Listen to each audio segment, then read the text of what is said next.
Welcome to a special NFL Draft Preview edition of SportsBeat. The NFL Draft will begin on Thursday with the first round. Rounds 2 and 3 will take place Friday, and rounds 4 through 7 on Saturday. There are several local draft prospects who hope to hear their name called. We'll start with BYU linebacker Kyle Van Noy. Drops him, what a play! Van Noy sacks him! Throws picked out by Kyle Van Noy, crossing the field to the 5. Gideon, touchdown! KVN does it again! He will go down as one of the greatest defensive players to ever suit up for BYU. After an All-American career with the Cougars, he's now ready to take his game to the next level. He played 52 games at BYU and made 153 solo tackles, 26 sacks, and 7 interceptions. 2 of them returned for touchdowns.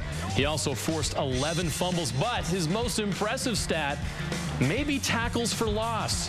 He had 62 of them.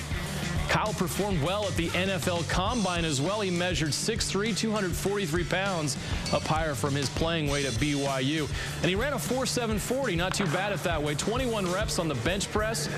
He projects at best at outside linebacker in a 3-4 defense. But teams have been impressed with his playmaking skills and versatility. Greg Wrubell has more on what intrigues NFL teams with this dynamic playmaker. So Kyle Van Noy expected to be the first local player picked in the NFL draft, and David Nixon, he plays the position you played at BYU. First of all, Broncos had some success putting guys into the pros from that spot. What about the defense and how he handles that position makes outside linebackers really draftable out of BYU? Well, I think Bronco does a great job of getting his talent and utilizing him in different positions. You look at Kyle Van Noy, the last few years, Coach Minhall really put him on the outside, a few times on the inside, used him as a spy linebacker, so he moved him around quite a bit to utilize his talents. And we saw it with Kyle. He's constantly making plays. What on Kyle's film is going to jump out most to teams scouting him right now? Yeah, I think it's his, how physical he is. Seen him just a few weeks ago. He's now pushing 250 pounds. So he's even put on more weight, which will help him at the next level. His nose for the ball, I think that's the biggest thing. He's always making plays because he has that knack for where the ball is going to be. And that's something that you can't really preach. It's not something really you can work on. It's just something that comes along with the whole football mindset. It's a touchdown! Kyle Van Noy! When these teams bring in Kyle for conversations and they talk with this guy, what are they getting? Oh, man. I mean, I actually talked to Kyle about this a few weeks ago and said, hey, how are the visits going? And he said he'd walk into these meeting rooms. They'd throw up on the whiteboard all the plays. How would you react to this? How would you react to that? You go out there on the field, but once you get to the NFL, it's more than just being athletically gifted. You have to be smart, too. He's going to get hit. He's going down! And I think his draft stock definitely is going up. And as it gets closer and closer, I know he's probably getting anxious. After you prepared for so long, 3-4 months, now it's time to finally find out where you're going. Could be anywhere in the country. And then once you get that shot, go out there and play ball. Draft day approaching for Kyle Van Noy. David Nixon, thanks to you. Thank you. All right, we'll have more with Greg here in a moment. Kyle's all over the place on some of these mock drafts. Some say he's a 3rd or 4th rounder, but ESPN's Mel Kiper Jr. is very high on Kyle and believes he's one of the best 25 players in the draft. ESPN has him as high as 36th overall in the 2nd round by the Raiders, and as you can see there, CBS.com now has him going as high as 31. That would be in the 1st round to the Denver Broncos. So many almost interceptions.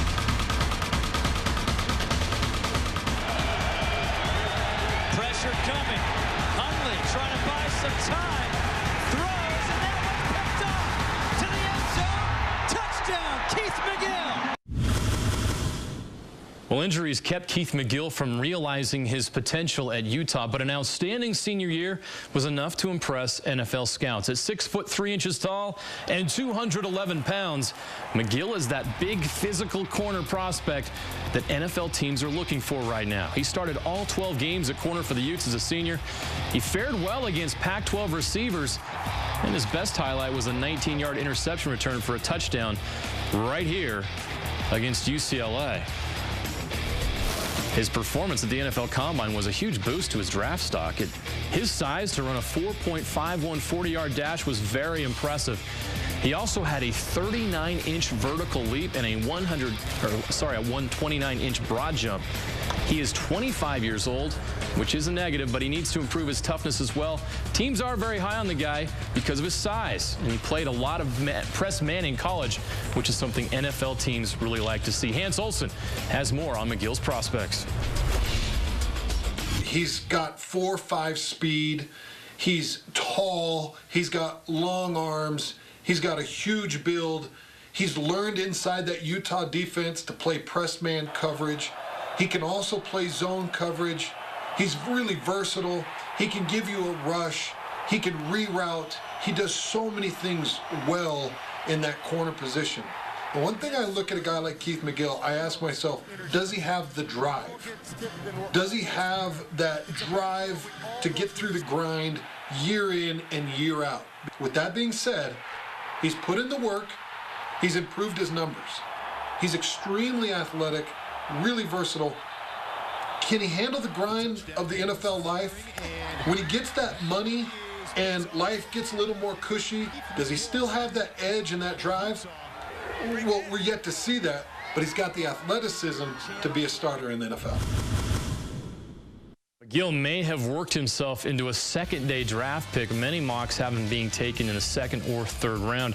He'd be a nice fit in Seattle or Jacksonville. SI.com has him as high as number 52 in the second round to the Arizona Cardinals.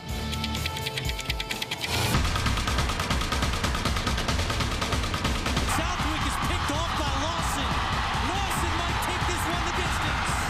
Nevin Lawson, touchdown Aggies. Now staying with the cornerback theme, Utah State's Nevin Lawson hopes to continue the trend of Aggies being selected in the draft since the rise of the program under Gary Anderson and Matt Wells. Lawson was a 4-year starter in Logan. He was second-team All-WAC as a junior and first-team All-Mountain West as a senior. He led the team with 17 passes defensed and was second with 4 interceptions during his senior year. He was an important member of a Utah State defense that finished the 2013 season ranked 7th in the country in scoring defense. Lawson was also invited to the Combine and posted solid numbers, 4.4 in the 40-yard dash and a 33-inch vertical jump. He was even better at Utah State Pro Day with a blazing 4.3 40 time and 34.5-inch vertical leap. Hans Olsen's back with a breakdown on Lawson. I don't know if he's ever going to be a starter in the NFL. Now, I don't want to doubt him because he certainly has some of the abilities to be a starter, but his size is going to be a little bit of a concern. Now, he makes up for that in aggression and strength. Believe it or not, Nevin Lawson is an extremely strong corner.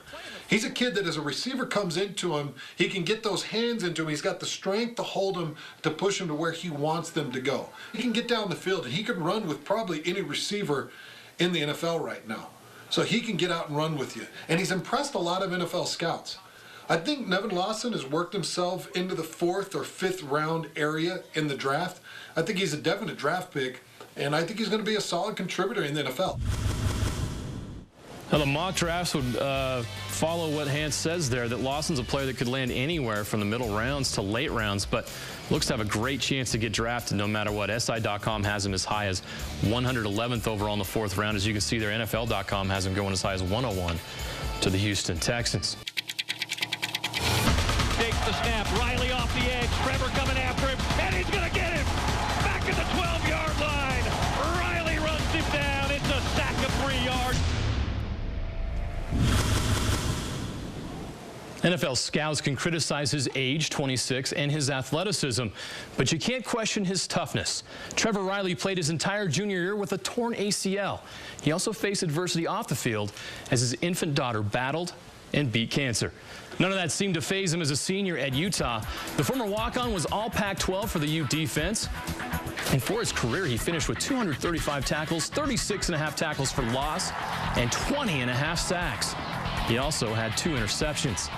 Trevor was invited to the Combine, but due to a right knee issue, he was only able to do the bench press, where he did turn in 26 reps.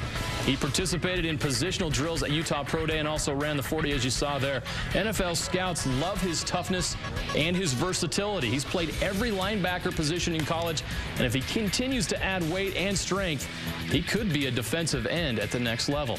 Hans Olsen has more on what Trevor can bring to an NFL team. And I've had an opportunity to play golf and be around Trevor. quite a bit, and his level of competition and his zeal for life and his drive and his fortitude and all those things you need to be a great player are going to transition so well from college into the NFL. I think Trevor Riley is going to be an instant contributor. And I know a lot of people talk about his age being trouble or being a problem, but you got to remember, he took a couple of years off, went on a mission. His body, even though he's 26, his body is still like a 24-year-old. Yeah, he's going to age a little bit quicker, get to the 30s a little bit faster than some, but he's got a lot of great years left in his body. I think his personality and his attitude will transition into the NFL better than any other athlete coming out of the state of Utah. So Trevor Riley, probably a third-round draft pick, but a huge contributor his rookie year. Loads up, goes for the end zone, looking for Hoffman. Ball is in the air, and oh, what a catch! Oh, it's an amazing grab for a touchdown! And Hoffman makes a juggling catch for a touchdown! Oh, we saw that many times. Cody Hoffman broke just about every receiving record at BYU during a standout career with the Cougars. Now he hopes to make his mark in the NFL. Cody finished his college career with 43 consecutive games with a reception. He was reliable and consistent all 4 years at BYU. He had 894 yards receiving and 5 touchdowns as a senior. But he was even better as a junior with 100 catches for 1,248 yards and 11 touchdowns. Only Austin Collie had a better single season receiving in BYU history, and now Cody claimed a lot of Austin's records. Cody didn't stand out at the NFL Combine. He ran a 4.65 40, had a 27.5-inch vertical leap, and just 13 reps on the bench. But scouts are very impressed with his toughness, consistency, and experience. They've got 4 years of him on tape. Greg Wrubell talked to Ben Cahoon, who coached Cody at BYU and is the CFL's all-time receptions leader, about Cody's NFL prospects. Ben, as somebody who worked closely with Cody, what makes him appealing to an NFL team right now? Just that prototypical NFL body, and you know, he has great hands, good concentration, great body control, and athleticism. The knock on Cody's always been his explosiveness, and unfortunately for Cody, I don't think his combine times or his pro day times really helped his cause. He's not going to be the best athlete on the field. He's got to prove that he can compete and that he wants to compete with guys that have a little more natural ability. The NFL teams are going to love his size. They're going to love his ball skills, his ability to make plays and come down with the ball when guys are draped all over him. He's shown that over and over in his college career. I think NFL teams, they're going to be impressed by that, but then they're also going to be wary that he's going to be playing against better competition, and they're going to have to make that judgment call. Are you pretty confident he'll hear his name called at the draft? I am. I think it'll be a little later than most Cougar fans think, but I think he'll get drafted and he'll give himself a chance to stay employed. Running out to the right, Washington throws on the run, picked off by Daniel Sorensen, 20, 15, 10, 5 stays on his feet to the 2. He's tackled there and he's down. It's first and goal, BYU at the 2.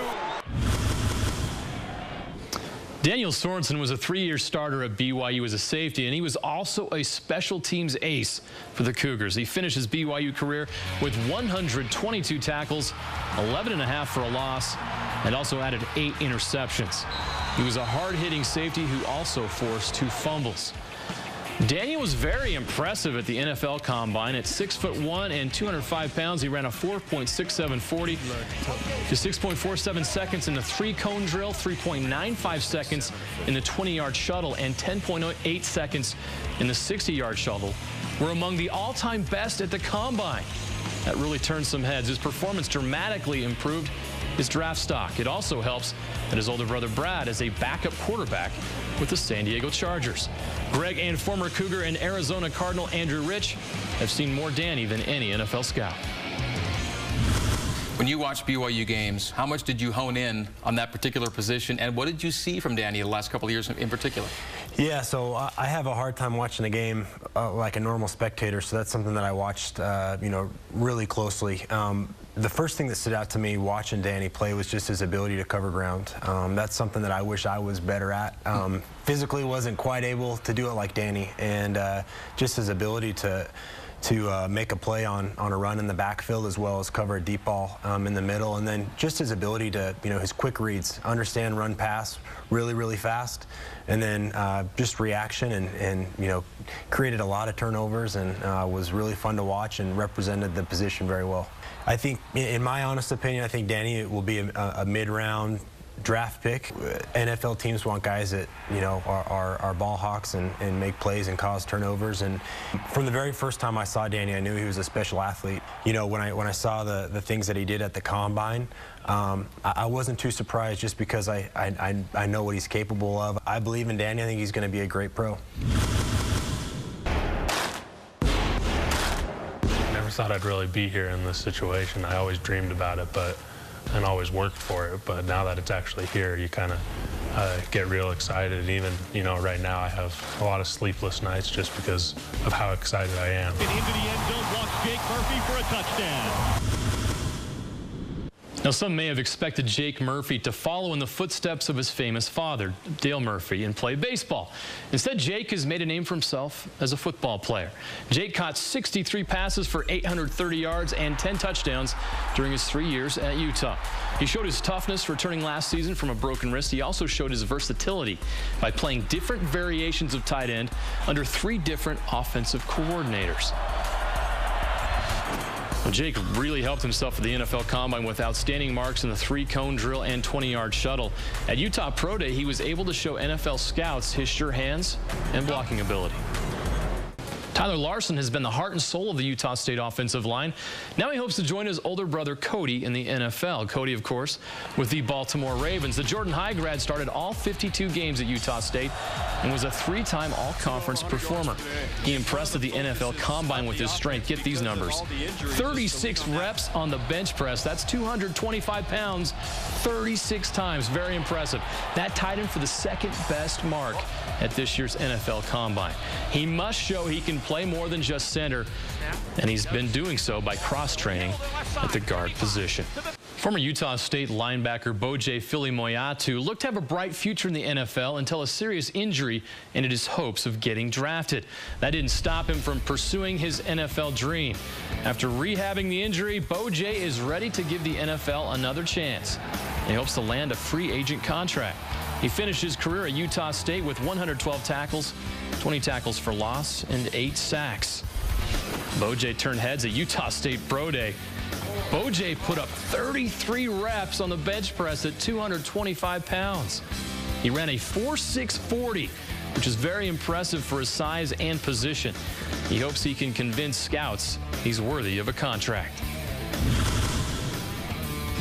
I felt good back. Finally felt good to be doing football drills again instead of working out with personal trainers and getting my knee right. It took me about a while. A lot of people asked me where I went. They thought I was just done, but I sat out about 6 months for surgery, and all that started again, and then training from scratch. So it took me a long time to get my knee right, and it felt good. Last year, I think my last spring ball, when I tore my MCL, I think the docs didn't know that I tore my patella. So I played the whole season with it like that, and then it finally tore at one of the senior bowls I went to, and then just kind of struck me down. And then I'm better now, I'm blessed that I went through that struggle to let me know what it really is like, outside of football and to start from the bottom. So it really humbles you.